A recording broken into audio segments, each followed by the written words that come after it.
apa kabar? Ketemu di hari Sabtu ya. Biasanya kalau hari Sabtu kita mesti mulai santai-santai, tapi ternyata perkembangan dunia dan perkembangan politik itu juga nggak bisa membuat kita santai. Tapi sebelum kita ngomongin politik, sekarang ini saya ajak Anda untuk ngobrol soal update terbaru dari kasus pembunuhan dari Brigadir Yosua. Kalau dengan Bung Rocky pasti beda angle-nya ya, mesti kita lihat ya. Ya Bung Rocky ya. Ya, saya ikuti itu dan akhirnya banyak banjir informasi itu tentang modus alternatif selain pembunuhan itu yang orang kemudian lihat, wah ini ada modus geser-menggeser posisi jabatan. Dan itu sebetulnya terlihat dari awal tuh, karena tiba-tiba kalangan partai terutama itu meminta supaya ini dibongkar habis-habisan tuh. Tentu partai ingin dapat poin juga kan, seolah-olah mendorong keterbukaan kasus ini tuh. Tapi yang menarik adalah pengacaranya tuh, Kamarudin namanya ya. Kamarudin Simanjuntak. Yang betul-betul membelah kasus ini sehingga terlihat anatomi dari kasus kan. Jadi jenazah sudah diotopsi, tapi kemudian diotopsi lagi secara kultural, secara politis, secara variabel lain. Sehingga kita sebetulnya membaca bahwa kalau diurai habis-habisan, akhirnya kita menemukan anatomi lain selain anatomi dari almarhum Yosua tuh, yaitu anatomi di kalangan Polri sendiri kan itu kan. Jadi sekarang kita menunggu autopsi tentang lembaga Polri-nya sendiri itu. Kenapa begitu? Karena Presiden Jokowi bahkan mendorong supaya Polri cepat lakukan penyelidikan itu.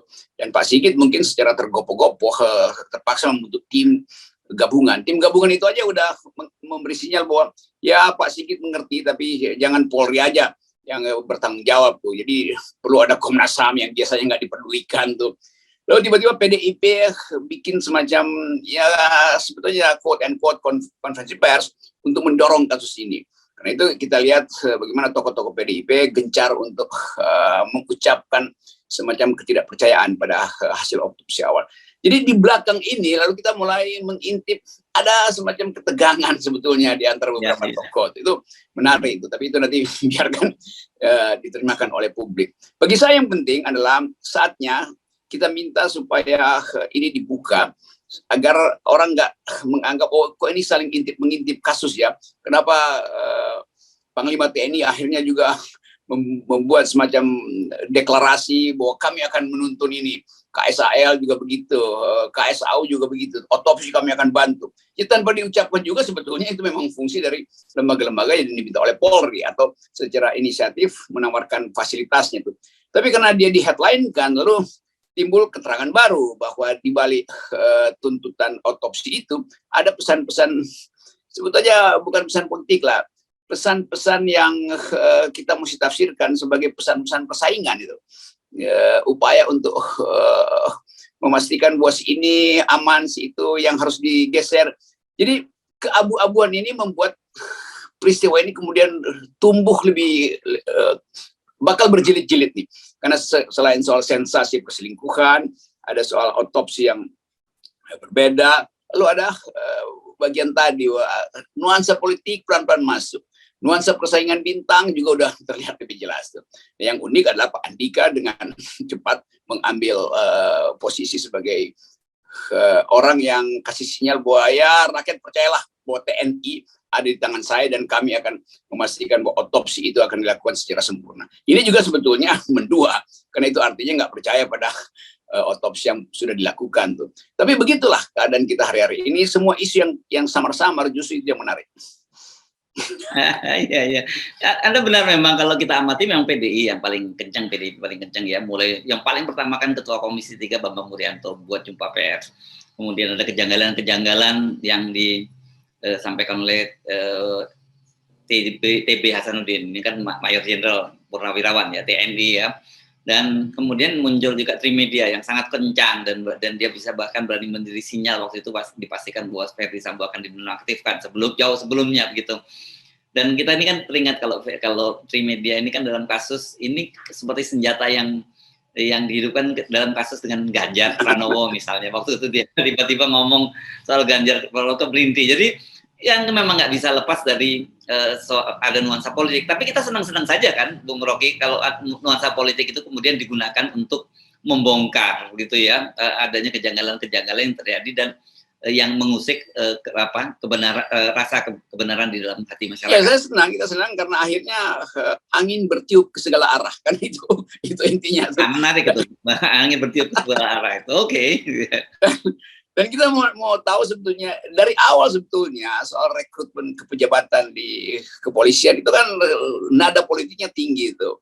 Si ini yang pantas jadi Kapolri karena diasuh oleh partai politik ini. Si itu yang harus dinaikkan pangkatnya karena dekat dengan Komisi 3 DPR. Kan itu semua angin yang udah kita tahu dari awal itu. Dan sekarang kita berebut untuk ya tadi betul, kita gembira karena kasus ini akhirnya jadi semacam pelajaran total bagi bangsa ini untuk menghormati institusi itu, untuk membiarkan meritokrasi jalan itu, untuk mempersilahkan pejabat-pejabat yang disebut Suwanjakti itu bekerja secara profesional. Jadi semua ini sebetulnya satu keadaan yang disediakan oleh sejarah untuk sekaligus mengautopsi seluruh proses rekrutmen dan profesionalitas di polisi. Itu kira-kira. Ya. Ada menyinggung peran dari pengacara Kamarudin Simanjuntak. Bahkan saya sendiri melihat dia posisinya ini sekarang menjadi semacam game changer gitu ya. Nah, itu istilah tepat itu, game changer. Ya. Dan ini menarik karena kemudian ini sekali lagi mari kita bandingkan bukan untuk mengungkit-ungkit kasus lama, dibandingkan dengan KM 50 ya. Kan kita selalu dalam posisi kita bilang kalau dalam soal masalah-masalah kemanusiaan itu harusnya imparsial kan gitu. Dan sekarang ini kita lihat, saya kira dalam kasus Brigadir Yosua ini akal sehat publik udah pulih, imparsial, nggak ada ini cebong dan kampret di sini. Semua mendorong agar kasus ini dibuka. Padahal misalnya ternyata kan persoalan-persoalan agama dan sebagainya nggak masuk di sini. Ini yang membuat kita juga gembira kan? Ya, kita gembira karena betul tadi semua variabel kita kita tahan dulu. Lalu kita masuk pada variabel utama itu habeas corpus itu, bahwa korpsnya tubuh yang telah tewas itu harus diminta berbicara tuh. Dan tubuh yang tewas itu dia punya bahasa, yaitu yang kita sebut forensik itu. Jadi forensik, otopsi itulah bahasa almarhum untuk memberitahu apa yang terjadi itu. Ini kalian saintifik. Dan Pak Kamarudin itu menemukan momentum untuk memperlihatkan bahwa ada kejanggalan, dan kejanggalan itu akhirnya menyusul dengan fakta-fakta baru. Jadi itu bagusnya. Tapi yang kilometer 50 sebetulnya ada game changer, sebetulnya potential game changer, yaitu riset independen dari teman kita jurnalis ini, Edi Mulyadi itu. Tapi dia kemudian terprosok atau diprosokkan pada kasus yang lain kan. Sebetulnya kan itu juga semacam pintu masuk untuk membuka lebih luas apa yang terjadi. Otopsi yang harusnya dilakukan lebih profesional terhadap 6 laskar FPI itu. Jadi itu juga kita mau katakan, itu juga lepas dari soal agama. Ini kan cuma soal pembuktian kasus di tempat kejadian, yang kemudian juga hal yang sama. Kok itu CCTV di sepanjang jalan menuju kilometer 50 hilang semua tuh. Kenapa di rumah Pak Sambo bisa ditemukan? Kenapa yang ini enggak kan? Jadi orang tetap ingin tagih gitu. Tadi betul istilah Herso, imparsialitas dalam semua kasus. Imparsialitas artinya jangan masukkan variabel lain selain variabel kejadian itu sendiri itu. Jadi ini hal yang bikin kita juga percaya bahwa sebetulnya pers punya kesempatan untuk melakukan investigasi demi kepentingan publik. Jadi jangan halang-halangi juga pers. Tentu pers nggak akan melampaui polisi lain yang dilakukan di situ. Dan justru sekarang kita curiga kok polisi lain nggak dipasang di rumah Pak Sambo itu. Jadi sebetulnya mengundang pers masuk juga sebetulnya kan. Jadi hal-hal semacam ini yang tadi saya sebutkan semacam revolusi total dalam cara kita mengatur institusi kepolisian. Oke, sekarang kita masuk ke otopsi yang dia itu menariknya. Andika kan, Jenderal Andika bukan hanya menyebut akan membantu, tapi akan ikut mengawasi. Caranya di mana misalnya memastikan bahwa yang akan dipilih itu adalah dokter-dokter yang memang cukup senior gitu, yang kredibilitasnya tidak dipertanyakan. Jadi saya kira ini kalau itu berjalan semua hampir pasti kita akan dapat gambaran yang jelas apa sebenarnya peristiwa itu yang terjadi. Kan kita bisa merekayasa, kita bisa merekonstruksi. Selama ini kan selalu disebutkan, oh ini soal pelecehan seksual, kemudian ada tembak-menembak. Tembak-menembak udah batal lah. Orang yang tidak ada satupun peluru yang kena, masa tembak menembak gitu. Tapi kan yang kemudian menjadi pertanyaan adalah sebab kematian. Terus kemudian dari sebab kematian kita akan tahu siapa saja yang terlibat di situ, dan ini saya kira mesti dibongkar habis dari situ. Ya dari situ, jadi kita mohon pada almarhum untuk bersabar, keluarga almarhum terutama itu, karena almarhum Yosua sudah direlakan secara agama, secara kebudayaan, tapi tetap ada yang belum bisa rela kita iakan itu, yaitu sebab kematiannya itu. Dan akhirnya Pak Andika juga masuk di dalam kecemasan yang sama, bahwa jangan sampai tidak tuntas juga itu.